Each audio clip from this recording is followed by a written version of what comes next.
Good day, and welcome to today's webcast. This call is being recorded, and now to begin the program, I'd like to introduce Chris Black. Please go ahead, sir. Hey, thank you so much, Rochelle, and welcome everybody in our audience to today's webcast, Microsoft Hyper-V, 4 things you should know to ensure storage, high availability, and security, sponsored by Five9 Software and StarWind Software. I'm Chris Black with Redmond Magazine, and I'm here to be your host for today's event, so thank you all for joining. We greatly appreciate that. Now, just a couple quick reminders before we start today's presentation and introduce our speakers. We will have a Q&A session at the end of today's webcast. However, we do encourage you at any point during today's presentation, if you have a question for our presenters, to please enter your question via the Ask a Question box appearing on the left-hand side of your console. And hopefully, if time permits, we'll get to everybody's questions and get out some answers. Excuse me. Also, today's webcast is being recorded and archived for future viewing and listening purposes, and we'll send you a link to the email you registered with within 24 to 48 hours after today's presentation, where you can view the replay. Feel free to share that link with coworkers, colleagues, friends, anybody who may be interested on today's topic. We greatly appreciate that. Joining us for today's presentation, we have 2 really, really great presenters. I've worked with these guys a bunch over the last year. They're really great guys, and you're about to learn a tremendous amount from both of them today. So first up today, you're going to hear from Alex Karavanov. He is a Five9 Software Director of Sales Engineering. He'll be here to talk about what Five9 Software has to offer and how they work with StarWind Software. And also joining us for today's webcast, a little bit later on, you're going to hear from Max Kolomaitsev. He is a StarWind Virtual SAN Product Manager, and he's going to be here to discuss a little bit what StarWind has to offer and how they relate to Five9 Software. Without any further ado, though, I'm going to stop talking and let the guys start talking who you came here to listen to. So Alex and Max, why don't you guys take the floor and get started? Thank you, Chris. Thank you, Chris. This is Alex speaking. Yeah, actually, I would like to go directly to the agenda for today so everyone is familiar with the topics we're going to discuss on today's session. Today we're going to cover importance of high available and protected Hyper-V infrastructure, on the ways how to secure and protect your stored data, simplify network administration, and increase storage high availability. Securing storage for Hyper-V, reducing expenses, and of course, we're going to run through the questions. Now I would like to pass word to Max to speak a little bit about StarWind Software so you guys get familiar with that. Max? Right. Thanks, Alex. Hi, everyone. Right, so we'll just give you a brief background about our companies, like what we're doing for Hyper-V, what we're doing for virtualization in general, what we're doing for storage. So StarWind Software is quite an old company in IT. We've been doing iSCSI dedicated software since 2009, and we have actually started doing that since 2003 in a company called Rocket Division, which was our mothership. We then spinned off into a completely storage-centric company. Our primary product is StarWind Virtual SAN. You may be familiar with it already.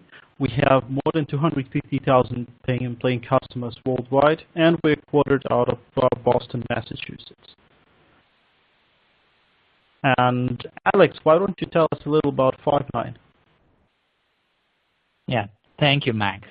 Actually, let me just go over to Five9 Software slide here. And we actually are a solution provider of management and security applications for Windows Server and Microsoft Hyper-V environments.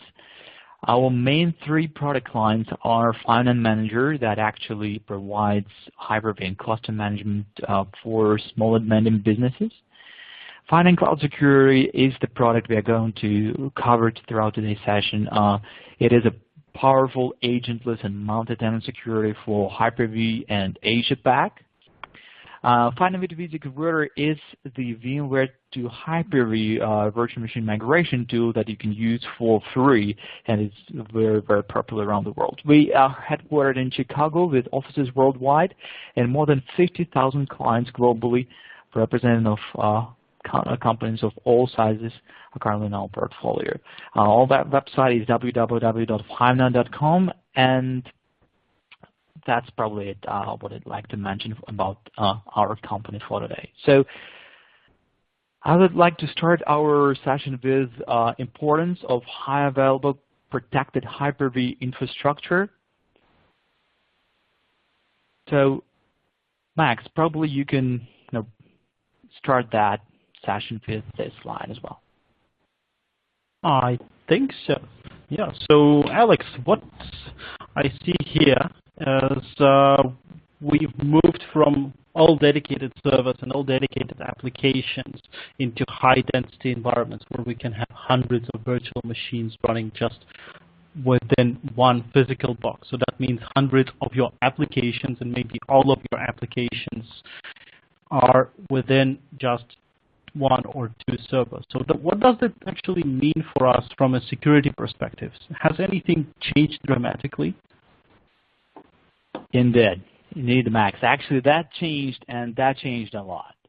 So with virtualization, we get this fantastic opportunity to run multiple servers at the same physical storage, right, at the same physical hardware. So that really allows us to use our resources very efficiently.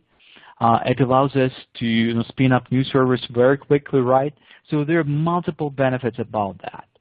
And currently, some servers are capable of running hundreds of virtual machines altogether within a physical environment, right, within one physical host. So when you have that, that obviously allows you to save your space, your money, buying extra physical servers, right? But it also gets you to the point when if that server is compromised, you have a larger impact on your complete environment, right? Your actual business is running inside your virtual machine, so you don't really want that to happen. So if you have high-density servers, you really have to ensure that they're protected even tighter than in old days and when you were protecting per physical servers. So that's one of the points. VM sprawl is also one of the issues that may appear, right, and that is actually connected to Hyper-V virtual infrastructures and actually any virtual infrastructures. Provisioning new virtual machines takes seconds now. It's a very fast and very convenient process, so you don't really have to think about creating a new server. We just go and create it, right, because we don't have to spend hours of time to configure and provision that. So that really makes us think the way that whenever we need a server, we just go and hit a button, right, just create a new virtual machine, and it's there, and we can create one after another and another and another and another. So that really becomes sometimes uncontrolled process. At this stage, it's super important to be aware about the protection status of each virtual machine and to ensure actually its protection, because otherwise, whenever you provision these virtual machines as quickly, and they remain unprotected, some of them, right, you actually compromising your servers, and as you know, if you compromise one of your virtual machines on the physical host, that may affect actually even other virtual machines. So you really want to avoid that, so that's why it's so important to protect your environment, and especially whenever you create new virtual machines fast. Inter-virtual machine traffic may create blind spots for you. This means in Hyper-V internal and private networks that allow interchange between virtual machines, and this time, right, the traffic doesn't hit any external device to get controlled. So this time, you may become a victim of internal threats. So virtual machines talking to each other in private network, and if one of them tries to spread a threat around, that may cause issues within the infrastructure. So you have to be able to control that. That's why you need to control intra-VM traffic as well. No blind spots, you're protected. Dynamic RT loads are also subject of control here within Hyper-V infrastructure. You can perform live migration easily, so that's built to use your resources very efficiently. You can use dynamic optimization. And when that happens, obviously security posture changes very quickly. And when it does so, it really means that if one of your hosts, for example, is not protected or security measures taken there awry, that may affect your entire system protection. So that's so important to be able to use security solution that actually allows you to control your security level even if the load is dynamic. Also, store security is one of the most important things that you have to control. So Max, Can you probably say a few words about that?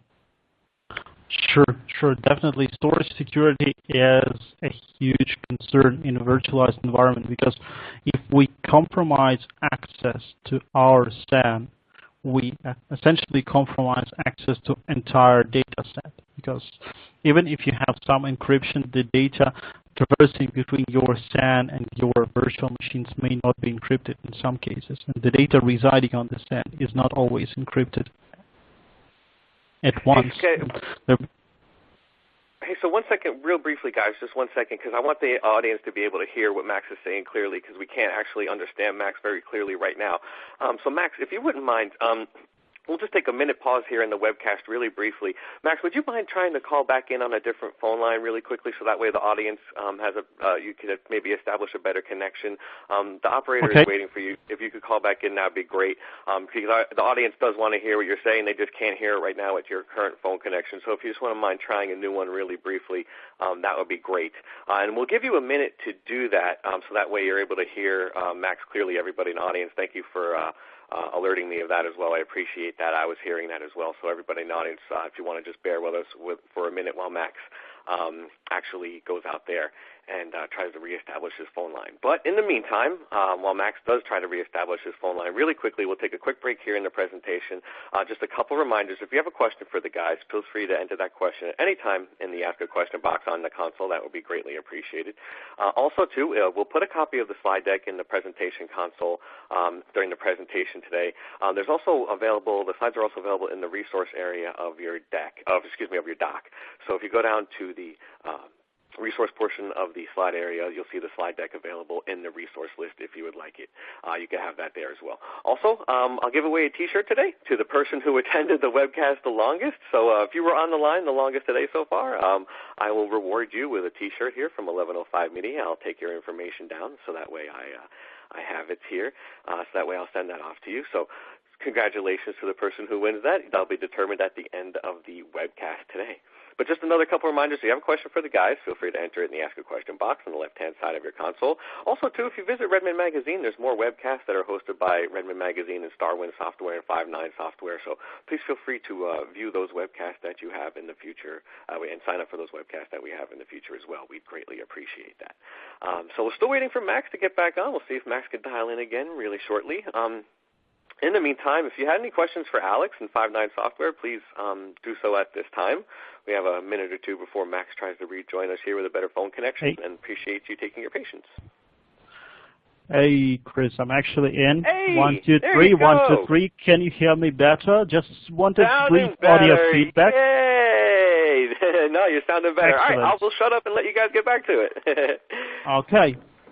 Okay, excellent. So I'm not sure where you actually lost me, but I think right after the moment Alex asked me about storage security, I got all the way like, and you couldn't hear anything. So here's the thing. Storage security is really a cornerstone of your data protection in virtualized environment, because if you compromise your SAN access, that's essentially compromising access to all data at once, because you may have some level of protection on your virtual machine level, but SAN is like a backdoor in this case. So that's definitely a real threat, and you have to count for it. And not only that, so virtual machines on the front end also need to be protected. Their data need to be protected as well, and Alex can tell you about it. Yeah, thank you, Max. Of course, yeah, you need to protect your virtual machines, and this is obvious because your virtual machines bring your business value, right? They run your business applications there. And they also have your data there, of course, because SQL databases, any kind of ERP system, right? All of them, they use data and they store that within virtual machines. So it's very important to protect your virtual machines efficiently, and virtual infrastructures actually have a pretty different architecture to what it used to be in the physical world. So the approaches that we're working for physical environments are currently not as efficient for virtual ones, just because it's so different now. First of all, virtual machines running on the same host, right, and same network, they need to be isolated from each other. especially if they run in different zones. If it is a dev zone, if it is a testing zone, if it is a DMZ zone, production, and so on. So all of these have to be isolated from each other, and isolated virtual machines is one of the security steps that you have to take to ensure that your data within virtual machines gets protected. Running antivirus on virtual machines is essential, right? So actually protecting your virtual machines with antivirus, probably a better word for that, so it's essential. This is still Windows servers, most of them, right? They're still vulnerable to viruses. Some Linux virtual machines, right, also may get some viruses less often, but still. So you really need to ensure that your virtual machines are protected, and the only real efficient way of doing that in current state is agentless manner. So agentless antivirus allows you to save you very valuable resources and actually get your VM density up, and it can go up to 30% easily. Enforcing Hyper-V compliance and actual infrastructure compliance is a subject for companies who have to comply with certain standards. Of course, you may have your internal security standards as well, and doing that with multi-layered security protection built specifically for virtualization is much easier than combining physical world solutions and legacy solutions into a virtual one. And if you have multiple customers running inside, so you may say that different departments, or if you're a hosting provider, just different real customers, protecting tenants from each other is a task you have to accomplish, just because you can't really afford yourself to lose customers because one of them started affecting other ones in a malicious manner. So this is also very important when you're talking about protecting your store data within a virtual infrastructure. When we do that in 5.9 software, we actually adopted the most efficient approaches created for Hyper-V and built by Microsoft from architecture perspective. So as the very first point of integration of this Hyper-V infrastructure, we use the extensibility of a virtual switch. All virtual machines within virtual infrastructure, they are communicating through virtual switches, right? So external and private ones.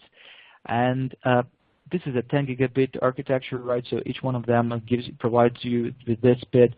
If you're able to control that and control that within a virtual switch, that allows you to do that very, very efficiently, agentlessly, and absolutely seamless for your virtual machines. Using antivirus, as I mentioned, is preferable from an agentless architecture perspective.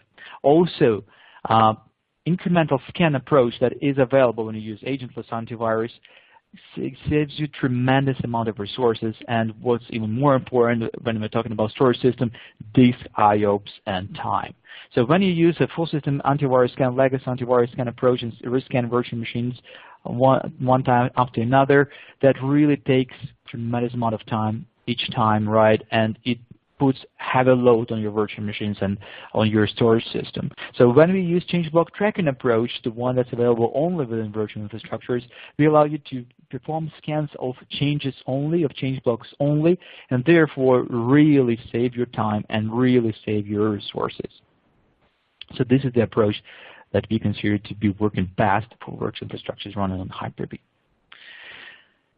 The actual product that does that and performs this integration into Hyper-V Virtual Switch in our product line is called 5.9 Cloud Security. And let me share the 5.9 Cloud Security Management Console with you. So it integrates with the Virtual Switch. It provides you with multi-tenant and highly available architecture. It can use one of two antivirus engines that you can choose when you install the product. These are Kaspersky or ThreatViper. So you actually choose between two really well-known, worldwide known leaders in antivirus signatures providers. And also 5.9 Cloud Security allows you to do all the security management by multiple means. So 5.9 Cloud Security is a platform, and it allows you to use standalone management console, the one you can see on your screen right now. It allows you to use Asia-Pac integration with the System Center Virtual Machine Manager via plugin, or even use API for management tasks. Asia-Pac integration is built to provide security as a service, and this way, if you're providing Asia Pac services within your infrastructure, and if you do that for internal customers, your real users inside the network, this really makes your life very easy from a protection perspective. So if they need to manage their protection themselves, you can do that and give them these capabilities with virtual firewall and IDS. If you're a hoster, that's even more important. You can add new value to your offering, and customers can actually also set up, configure their virtual infrastructures, and then secure them themselves from a web interface of Asia Pac. So this is one of the great points available with the latest version of 5.9, cloud security, Asia Pac integration, and management through that. When we are talking about protection, also we have to be absolutely confident about our management capabilities. So if something happens, we have to be able to fix that and fix that fast. And this is very true from a security perspective and super true from management perspective. Because once again, your virtual machines are your business, so you have to ensure that they're running properly. And if you use multiple consoles to manage your infrastructure, for example, this obviously doesn't give you the flexibility and makes you switch back and forth. And while you do that, you may miss something, and that really eats up your time. So it's much better to reduce the number of consoles that you use when you manage that. Having ability to manage and access your virtual hard disk quick is also very important, especially when you talk about storage. Viewing your virtual hard disks of all your virtual machines and being able to manage and edit them quickly is one of the things that you need to have on hand. Virtual machines may have multiple hard drives assigned, and you have to be able to easily figure out what exactly you're using there. If you're using core installations, you may be aware that remote management is recommended by Microsoft, but PowerShell is possible locally on core. But in case you don't want to use PowerShell and you want to do some local management, being able to manage it locally with GUI interface is also very important, especially if you have to do something fast. Instead of going and looking through PowerShell scripts that you have to perform, you just need to be able to run a console and do that locally in case that's required. And that may be especially important if your management interface goes down, for example, so you have to be able to do the management and do that locally on your virtual machines, on your Hyper-V hosts for your virtual machines. And ensuring the optimal performance with real-time monitoring and dynamic optimization is another part of your Hyper-V environment protection and optimization. So you really need to be confident that your resources are used efficiently and then you're not overusing that. All of that is available within Finance Manager. So its centralized console allows you to manage multiple Hyper-V hosts, clusters. It allows you to work on Windows Server Core and Microsoft Hyper-V servers. So even if you lose the management interface, so you can do that and do that efficiently locally on each of your Hyper-V hosts. If you want to do remote management, it allows you to reduce number of consoles needed, manage everything from a centralized place, and allows you to manage your virtual hard disks very efficiently. Also, it includes built-in performance monitoring and optimization, and sysprepping and virtual machine template support for faster virtual machines provisioning, and therefore you don't have to reuse your time one time after another to create new virtual machines. So this altogether really allow you to do the management efficiently, and combined with finance cloud security, you have your data and storage protected and virtual machines isolated and protected, and this becomes a great combination of tools within your infrastructure. So this is super important, of course, secure management of your virtual machine and data, but also it's super important to protect your actual storage, where your Hyper-V cluster resides virtual machine.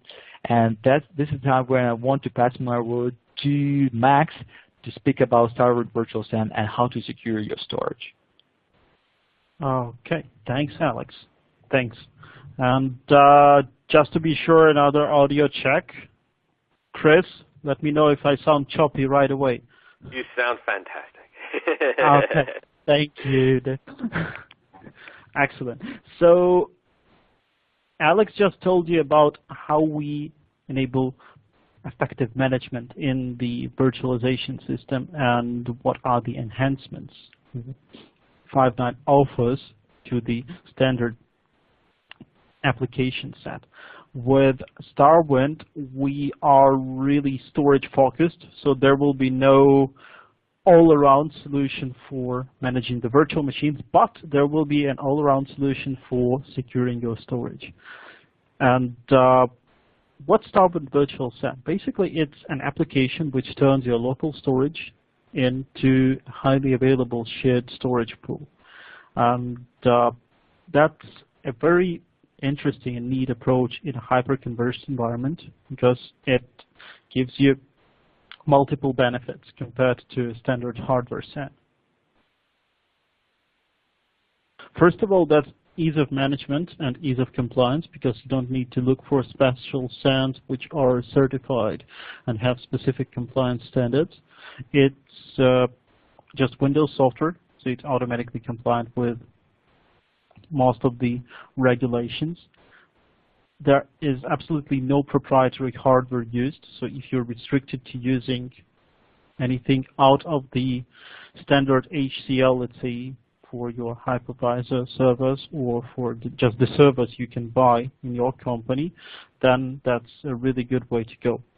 Another thing is that it's a Windows native application, so you manage the security from the same place you've managed it before. So you don't add third-party tools to manage your storage security, and you don't have to use anything extraordinary and custom written to manage StarWind. StarWind already has all that functionality, and StarWind allows you to manage all the security features either from Windows side or through simplified interface within StarWind Management Console.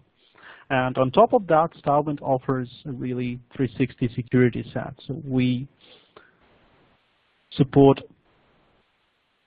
challenge handshake protocol, both mutual and one-way. We do IPsec and Kerberos authentication. We support ACLs, which are access control lists. This is the way we can do one-way control from the SAN side of which servers can access the data, which initiators can access the data, which ports can access specific data. So that's a really fine-tuned system which you can definitely use for your own good when managing the system and making sure that, let's say, accounting applications don't get access to your R&D data if your accountant wants to spy on something.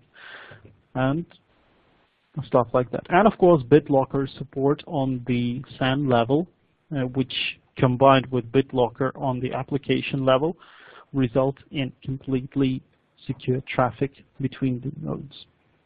On top of that, as a side effect, StarWind does deduplication. So actually looking at trying to sniff the duplicated traffic is not always a good idea because there is much less data compared to what you could actually see. So that's just not official, what we call bug feature for those who try to sniff the traffic between the servers. Now, what is the secure storage for Hyper-V in our case? As I mentioned before, StarWind is a pure software. There is absolutely no hardware, so we evict the standard hardware SAN from the picture. We just use local storage on our servers, and we mirror it with StarWind Virtual SAN. That gives us multiple benefits. First of all, we minimize our hardware footprint. We do not buy 3 or 4 servers. We can now utilize 2 for a completely fault-tolerant environment. If we want to scale, we can easily scale up or scale out from these 2 all the way up to where you need to scale. Then, keeping your existing server configuration also allows you to keep your existing security configuration. You do not enhance to new entries. You do not enhance to new servers. You can keep your configuration and layout as it is right now. You simply change the way you access the data. Another benefit is complete fault tolerance with just 2 servers. Well, a lot of the solutions offering the same thing ask for a minimum of 3 servers, StarWind can do the storage fault tolerance with just 2 physical boxes. And as I mentioned before, StarWind is a Windows application. It's really easy to use. It combines a set of wizards to create storage, a set of wizards to make sure your boxes are mirrored properly, and essentially newly hired people in StarWind spend maybe 10 minutes to create and provision storage with StarWind. And those are people who were never working with storage area networks. They were just virtualization admins before. And of course, StarWind is a really flexible solution because it doesn't tie to the Windows edition you're running. You can run it on Windows Server Standard, you can run it on Windows Server Enterprise, you can run it on Free Edition, you can run it on Core Edition as well. So there are no restrictions in this area too. Now, you may be wondering, why are we going hyper-converged? Why are we using just the local storage and adding that role to the server, which is already doing virtualization?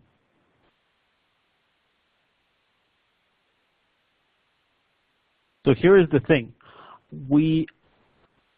First of all, we buy less hardware, we maintain less hardware. As I said before, that's not only a financial profit, that's also better for administrators. Because less headache with less hardware is simple math. Another good thing is that using local storage gives us much better performance. We reduce the I/O path. So basically, when your virtual machine, well, essentially the application inside your virtual machine is writing some data to the storage, this data is written to the local storage. It is not going to the HBA, then through the cables to the switch, all the way down to the SAN. There it is cached, and then the acknowledgement is sent back all the way up using the same path. No, it's just local storage, and moreover, StarWind utilizes distributed RAM and flash caching. So your application essentially writes to RAM and flash and only then to spindle. So that is much faster compared to any hardware SAN or any dedicated SAN solution. Another benefit of running hyperconverged is that we run in the hypervisor kernel, so we do not get any virtual machine overhead. Some people still think there is a overhead with virtual machines. Not really, but even if you're superstitious of virtual machines and application providing storage running inside a virtual machine, StarWind doesn't do that. StarWind runs in kernel, so we have direct access to all the resources and all the physical hardware your hypervisor server has. And with all that, StarWind is not just a 2-node solution. It easily scales out beyond 64 nodes, and you can also scale up individual boxes in this cluster with absolutely no problem. So imagine you have let's just use a simple example. You have a 2-node cluster like here in the picture, and you want to run more virtual machines. So you want more RAM for it, let's say. You turn off one server, add more RAM, turn it back on. StarWind will resynchronize everything. Cluster will migrate the virtual machines. Everything runs smoothly. Then you do the same on the second server and turn it back on. StarWind resynchronizes everything. Effectively, you have scaled up your compute performance with 0 downtime. You can do the same with adding more drives. You can do the same with changing the platform completely. So let's say one server failed, you want to replace it. You simply replace it, point StarWind, and say, hey, that's your new friend, that's your new cluster mate. StarWind resynchronizes the data. You join that machine to the cluster and move the virtual machines there. All that is seamless. So is scale out. You add one more machine, tell StarWind to synchronize with that guy, and it will do that. Now, on top of local high availability, which we have just discussed, there is also a security threat. associated with the primary site as such. So sometimes there can be serious issues with your primary production site. That can be natural disasters, that can be stolen servers, that can be anything. So StarWind also covers that by allowing you to replicate your data anywhere in the world with the same solution you use to make your data highly available and secure. So the replication feature offered by StarWind supports any WAN link, so it can be as slow as 2 megs per second. And another good thing is that it doesn't require similar hardware on the disaster recovery side. On a DR side, StarWind can run as a virtual machine on just random server. StarWind can run as an application on a server, and StarWind can run as a cloud application as well, using the public cloud platforms like Amazon or Microsoft offers. And of course, there are few more neat features to StarWind's remote replication. First of all, it deduplicates data before sending it off-site. So that's where you start using your WAN link more effectively. You do not send the full data set, you only send dehydrated data. And also StarWind uses dedicated storage for the replication log, so you don't affect your primary VM workload with the replication going on. So you can do replication more often, you can have more restore points, essentially having smaller RTOs and RPOs in your environment. And one more thing which makes our solution complete and also allows us to integrate not only with the operating system but also with SNINE Manager is the SCVMM integration toolkit. In our case, that's an SMI-S provider which acts for storage, and in case of SNINE, that's SNINE plugin for SCVMM. So that's a really good tool set which makes it simpler for Windows administrators to use the interfaces they know to do much more than they used to do before with just pure SCVMM. First of all, you can secure your system from SCVMM. You don't need to go to specific consoles anymore if you're concerned about that. Then, as a result, you get a single console to manage everything in your environment. I'm not sure about that. I still have some concerns regarding using SCVMM, but guys from Microsoft are making it better and better, so I'm really positive about the future of this system, so we're moving in that direction as well. Then you can automatically provision storage for all your virtual machines, and you don't need to think about, okay, I need to carve out a LAN for another virtual machine. No, that's done by SCVMM now, and you don't think about it. And of course, the Active Directory integration. You just use the existing infrastructure. You don't spawn new accounts and new types of applications. You simply keep everything within one ecosystem and don't produce entries and entities which will be alien to your administration infrastructure.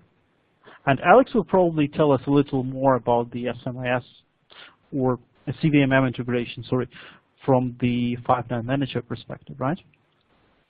Right. Actually, all SNINE Manager actually allows to work without System Center Virtual Machine Manager in some infrastructures because it replicates around 90% of functionality that are needed for everyday life, Hyper-V management. But as of SCVMM integration itself, this is more of a security that we integrate in System Center Virtual Machine Manager to allow you to manage and protect everything and everything you have in your hyper infrastructure from a single console. That obviously really reduces the time needed to do that, and you don't have to jump back and forth between consoles. That's why we actually have Finance Cloud Security SCVMM plugin available for you to use. So right now you just learned what we do here with StarWind and the 5.9. We actually focus on providing you with optimized infrastructure, secure infrastructure, the one that works really well for virtualization, that was built for virtualization. But one of our goals as well is to be able to reduce your expenses. So this is one of the goals of our companies, and to wrap up our session, just you would like to cover that as well. And Max, you know that actually people really are concerned about the amount of money they have to invest in buying a physical service, right? That is true. That is true. That's why StarWind and 5.9 really help here, because we allow to buy and manage less hardware for the infrastructure. That helps SMBs because that lowers their entry point into the feature sets like high availability, live migration, and stuff like that. So you don't need to pay that high entrance ticket price anymore. It's much easier to achieve a robust and highly available infrastructure, which is really easy to manage. And then with both solutions being completely hardware agnostic, we allow our customers to avoid hardware vendor lock-in, like it is with multiple converged architecture vendors these days. You can get these solutions, but then you realize that you cannot really move from their product line. So if you want to add more compute, you just buy another node. If you want to add more storage, you just buy another node. And you cannot really compensate for your real requirements. You only buy the hardware you have on the list. So there is no way to move between scaling up and scaling out. There is no way to expand your existing hardware with new capabilities. Like, let's say in 1 year we have another type of flash appearing, and if you have some proprietary hardware, no way you can upgrade it with new kind of flash. With StarWind and 5.9, you can easily do that. Then, Absolutely. As a side effect of getting less hardware and customizing the hardware you have in your data center, you also minimize the power consumption dramatically, because you don't have the dedicated units with redundant power supplies anymore. You simply have the servers, and the servers also act as your storage. So that allows you to save on the electricity bills too. And then, Alex, yeah, true. Yeah. And with minimizing the number of servers in our architecture, there is one more interesting side effect. So would you tell us about the increasing VM density? Sure. Yeah, actually, using the performance optimized architecture built specifically for virtualization, you can level up the number of virtual machines that you use on per host basis around 30%. So this is a very significant increase in number of virtual machines that you can fit per server. So obviously, when you spin up new servers, you don't really have to think about going and getting new hardware in case you're going towards the limits of your performance. So you really can get that extra 30% by just using StarWind and 5.9 within your infrastructure and increasing your virtual machines density on per server basis. Also, you save time in configuration management and protection, and this is very important, especially whenever you have limited human resources, or if you know that you're working on multiple projects right at a time, and every single minute, every single second actually worth money that you have to think about investing. So reducing the time required for all of these tasks, reducing the number of consoles required, making the operation simpler, security and configuration simpler, you're really allowing your human resources actually to go and reach out to new projects, to invest more time in developing new business opportunities right into the new infrastructure and IT opportunities there. So that is also a very, very important part of that. And of course, having your system protected allows you to get rid of any potential loss, any cost that you'll have to pay to actually fix your consequences and all of security breaches.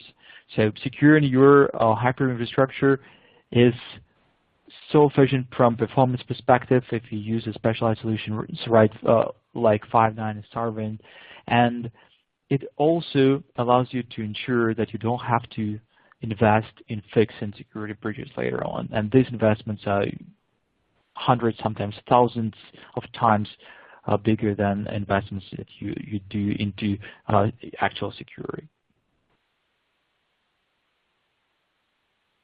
So I think we just described all of our goals here, and if you have questions, please feel free to ask us any questions. We'll be happy to answer them if time permits, and I'm forward to all of them.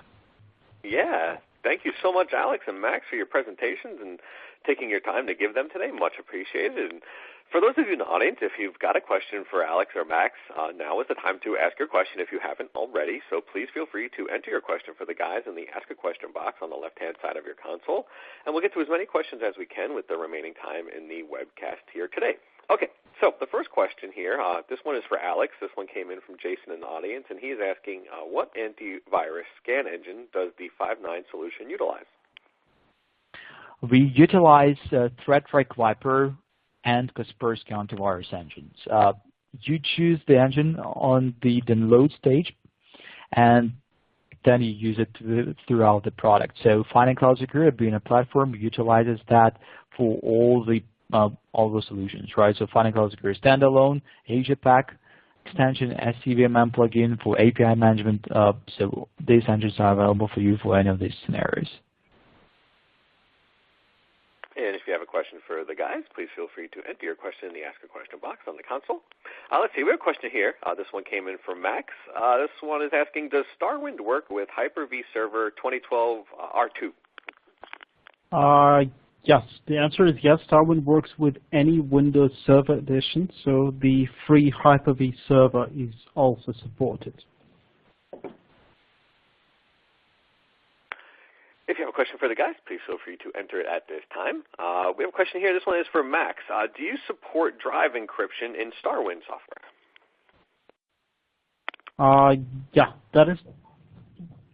that's right. We do support it from both client side as well from the StarWind side. So that's native Windows BitLocker functionality. So you can tie that with the existing Active Directory infrastructure of your system. While I have you here, another question for you just came in. This person is asking, is there a limit on the number of VMs per host in StarWind software?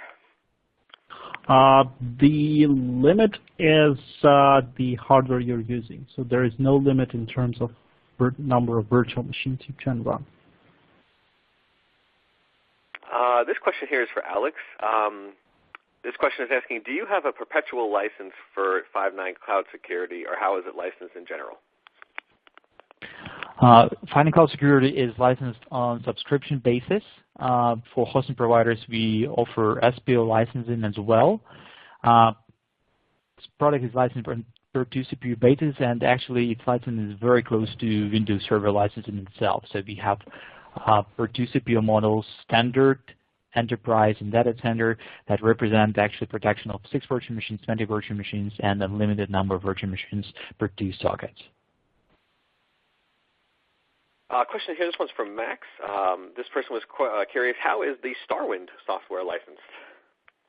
StarWind software is licensed, the base license comes for just one node. That's the most simple license we had earlier, just for single server. And then if we're looking at converged infrastructures, base license covers 2 servers and 4 terabytes.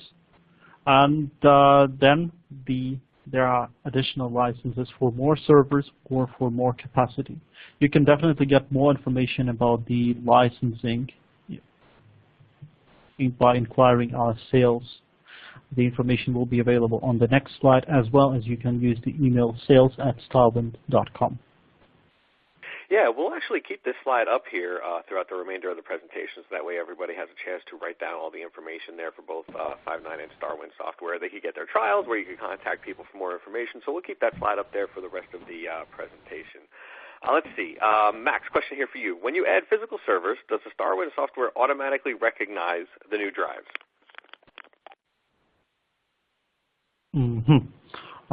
Yeah, StarWind recognizes new drives, and you can then either add that drive's capacity to the existing storage provisioned by StarWind or create new devices on that storage.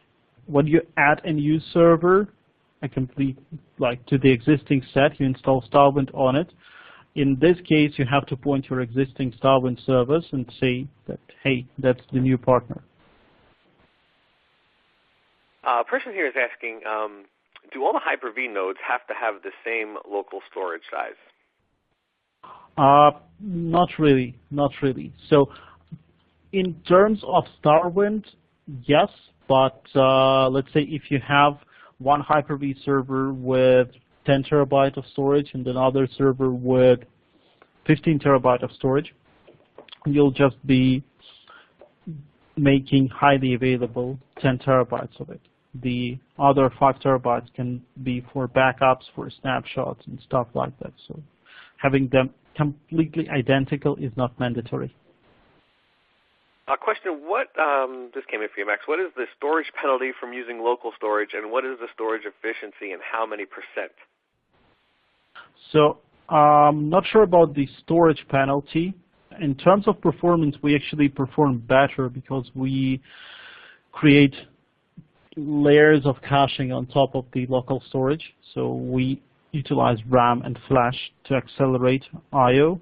And the storage efficiency with two-node system is 50%. And with three-node system, it's either 50% if you're duplicating data or 33% if you're triplicating data, like really sensitive data. This question came in here for you, Max. Do you see any issues with heavy I/O workloads in SQL Server, et cetera, on the overall VM host in terms of CPU and RAM? Not really. So we have done multiple tests running virtual desktops on StarWind servers, and we easily got to booting up 150 virtual machines with absolutely no problem. And when we look at the I/O distribution, most of the I/O goes to the RAM and flash layers because of the deduplicated VDIs. So I don't see any issues with that. Only if the host has design flows in terms of weak CPU or not enough RAM. But I think that's not the case. A question here for you. Does StarWind support CSV? Yeah, StarWind does support cluster shared volumes. Question here. Alex, does Five9 Cloud Security AZURE Pack extension allow users to subscribe to the service or just protect VMs? That's a great question, actually. So Five9 Cloud Security AZURE Pack extension is working for security as a service model. So we allow hosting providers to create plans with cloud security inside, and therefore their customers can subscribe to these plans and manage their security themselves. So Five9 Cloud Security protects virtual machines, and hosting providers can also offer that as a security as a service to their customers. All right, and question here for Max. Could we provide multi-tier storage with local drives? Indeed, you can. With StarWind, you can do this kind of tiering as well as tier the data between the servers completely. So you can have your hot data residing on the primary storage servers and have a dedicated storage with cheap high-capacity spindles for offloaded snapshots and offloaded replicas. Excellent. All right, guys. Well, thank you so much. Oh, you know what? We got one more question here. I'm sorry about that. I just hit the refresh button. Question here comes from Michael. Can you describe the cloud security reporting? Is it in SNMP trap email? This is for Alex. Yeah, thanks. As of report, we actually allowed to integrate all the logs, all the reporting capabilities with centralized login systems like syslog or Splunk. This is one of the ways you can leverage that. Also, we have email notifications built in within the product. So with the most recent release, we've also added a brand new functionality that's called Agentless Network Traffic Scanner that allows you to completely agentlessly scan network traffic of an HTTP protocol coming to and from your virtual machines. So on all of the events, firewall, IDS, antivirus, and network traffic scanner events, you can be notified via email as well. You know, another question just came in for you, Alex, when you mentioned the agentless antivirus. Somebody was asking, how does the agentless antivirus handle a zero-day attack? We are using the same worldwide no antivirus engines, right? So as you all know, so Kaspersky and ThreatTrack Viper. So obviously we are not the company who handles the zero-day attacks. We use engines created by worldwide no antivirus vendors, and these are the engines that allow us to catch zero-day attacks as well. All right, excellent. Well, thank you so much, guys, for giving us an hour of your time today and answering the audience's questions. Much appreciated, so thank you guys for that. Thank you in the audience for joining us for today's presentation and joining Alex and Max for their time today. So thank you all in the audience for joining us. Today's webcast, Microsoft Hyper-V, 4 Things You Should Know to Ensure Storage, High Availability, and Security, has been sponsored by StarWind Software and Five9 Software. Thank you all for attending today's webcast. Please keep an eye out for a link to the replay of the webcast. And to the person who attended the longest, I will be sending you an email in a little bit here with information where you can claim your T-shirt. Thank you all for hanging in with us today. We really appreciate you taking your time, and we hope you have a great day. Take care, everybody. Thank you. Goodbye, everyone. That will conclude today's call. We thank you for your participation.